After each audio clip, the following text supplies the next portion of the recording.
over the course of this and the next couple of movies, we're going to take on a more complicated project. And you'll get a sense for the whole-scale modifications you can make to an image using Liquify. So in the case of this photograph, we've got a good-looking young woman, and yet it couldn't be a much frumpier pose. She's kind of poofing her tummy out. Her arms look like they're different lengths or something. She's got really long forearms.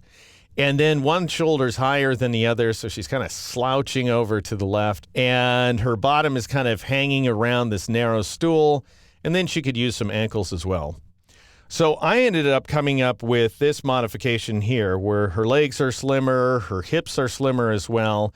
Her arms are a little slimmer, tucked up a little bit too, so they don't look so ultra long. She's not slouching anymore, and her head is upright. So let's see how we might go about taking on a project like this. I'll go ahead and restore the original version of the image, and then I'll go up to the filter menu and choose the Liquify command. And by the way, even though Liquify is now the first command at the top of the filter menu, I do not recommend you press Control-Alt-F or Command-Option-F on the Mac in order to repeat the filter, because if you have the Alt or Option key down when you bring up Liquify, you turn off the graphics acceleration, and Liquify is going to work a lot more slowly. So go ahead and choose the standard command, and that will, as usual, bring up this Liquify window here. And I'm going to go ahead and zoom in on her arms. And I'll press the right bracket key a few times in order to increase the size of my brush. Notice, by the way, that I've got the warp tool selected. And I'm going to begin by dragging up on her elbows like so in order to move them to roughly the same height. Because right now it's like she's got gorilla arms or something. So I want to mitigate that a little bit. I'm also going to bring this shoulder down a little bit so that it matches the shoulder on the other side. And notice along the way here, I have managed, of course, to introduce new problems into the image. For example, her arm is now all sort of wiggly. So I'll go ahead and zoom in to 100%, try to take care of that by dragging up on the arm with the warp tool. And I might take up some of the details in her hips as well so that we can raise the arm that much more. If you wanted to slim the arms, by the way, great tool for this purpose is the push tool. So I'll go ahead and select that tool. And then I'm going to change the brush pressure to 10, and I'll reduce the size of my cursor a little bit, and I'll click right about there, and then shift-click down here. And what that does is it draws a straight line between the click and the shift-click points. And I'll do it again in order to make that arm increasingly slim like so. And then let's go ahead and replay the same thing over here on the right-hand side. This time I'll click at the bottom and shift-click at the top in order to scoot the arm in. And so that way I don't have to take advantage of that Alt key trick. And I might do that a few times in order to straighten things out. And now I'm going to do the same thing with the forearm. I'll click here and shift click here in order to taper it up. I might click right about there and then shift click at this location in order to take the bottom of the arm up a little bit as well. And now it looks like I've made this area a little bit too thin. That is, her wrist is now too thin. So I'll grab the warp tool, go ahead and scroll down a little bit, reduce the size of my cursor, and maybe take these details out just a little bit so that I'm widening her wrist. And I'm not getting anywhere, and that's because the brush pressure is so low. So I'll go ahead and reinstate that value to 100%. And now I'll drag down here. I'm going to zoom farther in. And one of the things you're going to notice when you zoom in on an image past 100%, at least I'm noticing it in this build, is that we are not seeing smooth results. We're seeing all these jagged results all over the place. Those aren't really there. If you zoom back out to 100%, you'll see those weird transitions disappear. Just a function of being zoomed in past 100%. And this is actually a new phenomenon. I haven't seen this in Liquify before, but it's just something to be aware of. I'm now going to grab that push tool. Let me see if I click here and shift click here. Oh, nope, going the wrong direction. And besides, I've got the brush pressure set too high. All right, now I'll click there and shift click there in order to nudge that wrist farther outward. We don't want our arm to look too emaciated. And that's starting to look pretty darn good, I think. I might go ahead and grab my warp tool again and increase the size of the cursor a little bit and shove that shoulder out once again after reinstating a brush pressure of 100. And that way I can go ahead and give her more of a shoulder.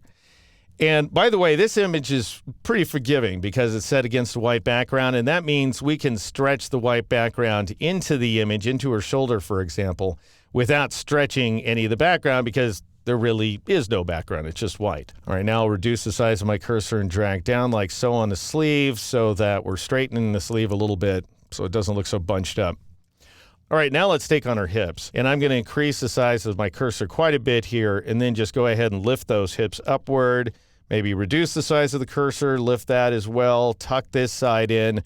Again, you don't want to go too far with it. She should still have hips after we're done, but we just don't want that appearance like she's hanging off the edge of the stool because that's not going to be a particularly attractive shot for anybody.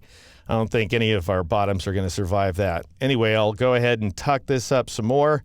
And you can see that it's just amazing. This would take you months of work in a gym in order to achieve these kinds of results. And even though it does take a little bit of work inside the liquefy filter, it's nowhere near as much effort as actually exercising. So, all right, now what I want to do is tuck in her tummy. And I think the best approach here is going to be to mask those arms. Because if I just start working on her stomach, I'll show you. I'll go ahead and grab the pucker tool, which is pretty great for this purpose. And I'll increase the heck out of the size of my cursor, and I'll just kind of click there.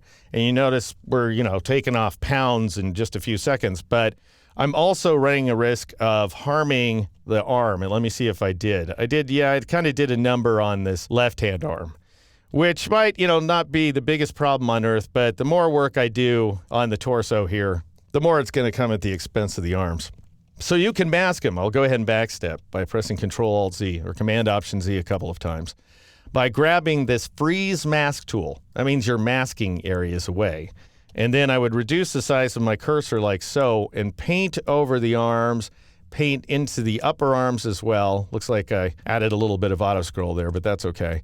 And I'll paint over the hands to make sure they're protected. Notice that I'm going a little bit beyond the hands because otherwise the flesh tones there are going to get stretched into the area that I'm trying to pucker, that is the torso area. So you want to mask too much as opposed to too little. And then go ahead and grab that pucker tool again, and let's see if we can do some fairly low impact modifications here. I don't want to click and hold as long as I was before. That was just to demonstrate a point. I just want to be able to slim things a little bit here and there. Now, at this point, and make sure that you don't have any arm creeping into the torso area, because that's what can happen. Then when you get to a point that you're comfortable, then go ahead and click the None button in order to turn that mask off. And now we need to use the Warp tool with a smaller cursor in order to tuck these details up. And I'll just drag along the arm so that I can move the fabric of the pants into the arm region like so.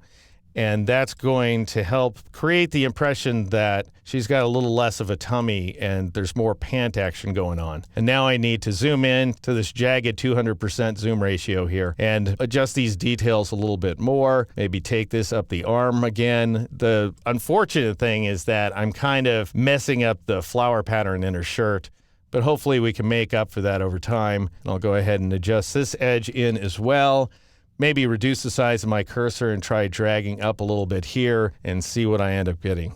All right, now let's zoom out and see what we've managed to do. Looks like I've got a pretty big mush right there in that detail. Fabric can be very unforgiving, by the way, especially patterns in fabric. So it's the kind of stuff you got to watch out for. And it's also the kind of stuff that may take some effort in terms of you sort of going back and forth with the warp tool and so forth. All right, I think this arm could use a little additional warping back this direction so that we're kind of smoothing it out. And that looks pretty good for now. So I'm going to go ahead and save off a mesh by clicking on the Save Mesh button. And I will call this Phase 1. And then I'll click the Save button in order to save off that file. And finally, I'll click OK in order to apply my change. So just to give you a sense of what we've done here, I'll press Control-Z or Command-Z on a Mac. That's the before version of the image. And now, if I press Control or Command-Z again, that's the after version. Much slimmer hips, raised arms, things are looking pretty good. In the next movie, we'll make some additional modifications to the fabric, and we'll also take on the model's legs.